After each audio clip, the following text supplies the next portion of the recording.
On behalf of our board chair, Rocky Carey, Katie Olson, our school principal, our entire faculty and staff, our students and their families, I'd like to welcome you to our 14th annual King of Hearts Gala. I'd like to begin by saying thank you. Your presence here tonight, both in the room and online, in support of our mission, in support of our young men and women, helps to make many amazing things possible. So thank you for being here with us tonight.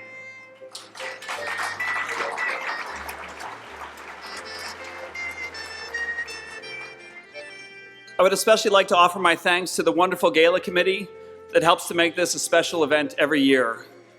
Their talent and leadership are the driving force behind our success. Know that we are incredibly grateful for all you do to support our students at Christ the King. It's been a pleasure to work with you all again this year. Thank you very much.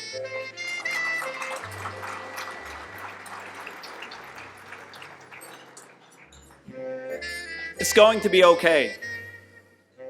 Spoken alone, without context, that simple phrase does not seem very powerful.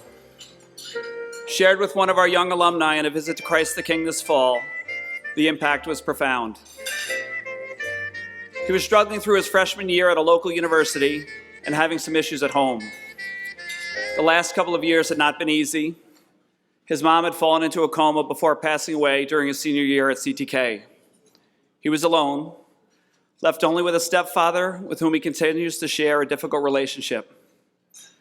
Commuting to and from his campus, adjusting to a new school, managing the academic workload, he was feeling overwhelmed. That is when Mr. Biddorf shared those 5 simple words: "It's going to be okay." The young man's eyes watered up and he responded, "It's been a long time since someone's told me that." At different points in our lives, we all need somebody to tell us that it's going to be okay, to remind us that we are loved. Advice, affirmation, and love from a trusted teacher, a school or alumni counselor, the principal or a coach is the push that many of our students need and can rely on to take that next step forward, to persevere, and to trust in God's plan for them. As a school administrator with a work-study program, I too have needed a few reminders over the past couple of years that it's going to be okay. In moments of stress or crisis, it's important to understand and know that you're okay, that you are safe. But it is equally important to be able to envision a future for yourself, one filled with hope and promise and joy. For a young man or woman standing outside our building on the corner of Jackson and Leamington or on Leamington and Quincy, envisioning a future filled with hope can at times be very difficult. This past fall, we replaced 11 panels on our school building that were damaged by bullets. We had students and staff members in Moore Park when 3 teenagers sprayed more than 15 bullets toward people playing on the basketball court late one afternoon. One of our young men nearly lost vision in one of his eyes when struck by a paintball leaving school. The image of his grandmother nearly collapsing and uttering over and over again, "Thank God it wasn't a bullet. Thank God it wasn't a bullet," is etched into my memory. These are just some of the incidents from the edges of our building in Austin. Place that against the backdrop of the issues facing our city, our region, and our country. It can be difficult to imagine a brighter future. But that's exactly what we're called to do. With Easter just weeks away, we must always remember we are a resurrection people. There is hope. It's going to be okay. The Jesuits, outlined in the Universal Apostolic Preferences, have asked us to accompany the young in the creation of a hope-filled future. As I get older, and my wife reminds me and points at my gray hair often, it's not just the students that I put into that young bucket anymore, but most of our faculty and staff, many of whom are here with us tonight. For me, it is a gift to walk with them and our students, accompanying them as they work toward creating this hope-filled future. There is hope in our counseling department. I marvel at the work of Ashley Joyner and Sarah Burke are doing to get our kids to and through college. We had our first ever acceptances to Notre Dame and Villanova this year.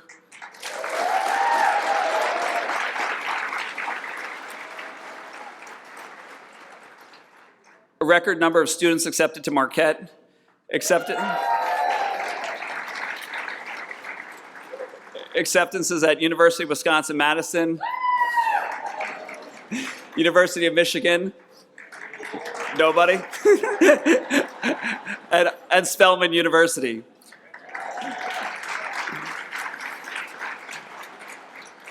"100% of our senior class has been accepted into a four-year college or university.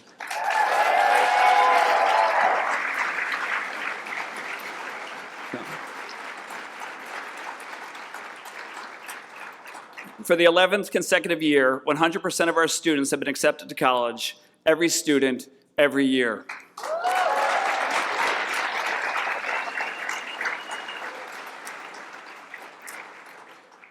I feel joy and energy when watching the sheer exuberance and energy of our cheer team as they perform at games and in competitions. I look forward to hearing about the trips Mr. Muhammad takes with his advisory students so they can have some fun and engage with the city. They've been to musicals, the auto show, roller skating into the Arboretum. Who needs Miss Frizzle and the Magic School Bus when you have Coach Muhammad as your advisory school teacher? I find hope in our athletic programs. Our boys' basketball coaches are here. They're the fun table in the back.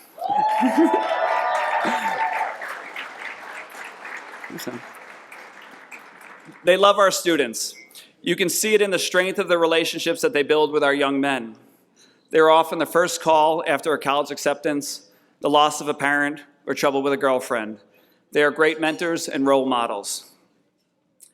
I see promise in the continued strengthening of our Christian service programs led by Maura Rocks.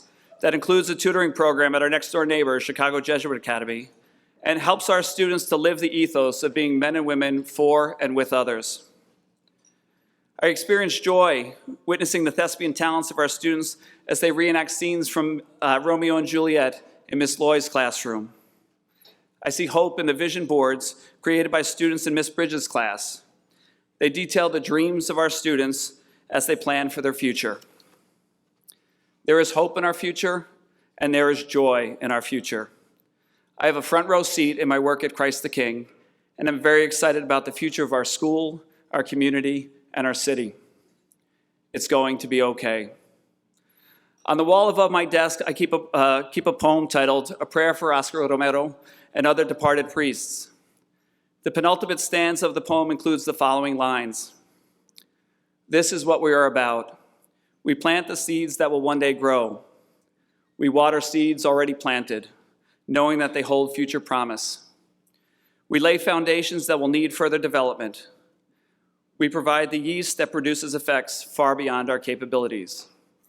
All of you here tonight have helped to plant those seeds that will one day grow. You have helped to water the seeds already planted. You continue to provide opportunities for our students in the corporate work study program. You've shared advice and wisdom at our career days, taught at our Summer Business Institute, served as mentors, and have provided scholarship support and other additional resources to our families in need. You have helped to lay the foundations that will need further development. Through your generosity, all of our students have access to a rigorous college prep curriculum in a faith-based environment that will equip them with the needed skills to be successful in both college and career.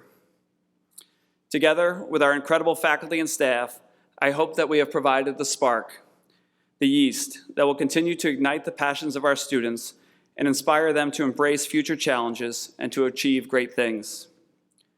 It is with your continued faith and belief in our community, in our young men and women, that we are creating a hope-filled future. It's going to be okay. Thank you all for coming tonight and for your generous support of our mission at Christ the King. Please remember, as we move into our live auction and paddle raises later this evening, that we never ask you to give until it hurts. We only ask you to give until it feels good. Thank you all for your support and everything you do for our students at Christ the King. Thank you very much.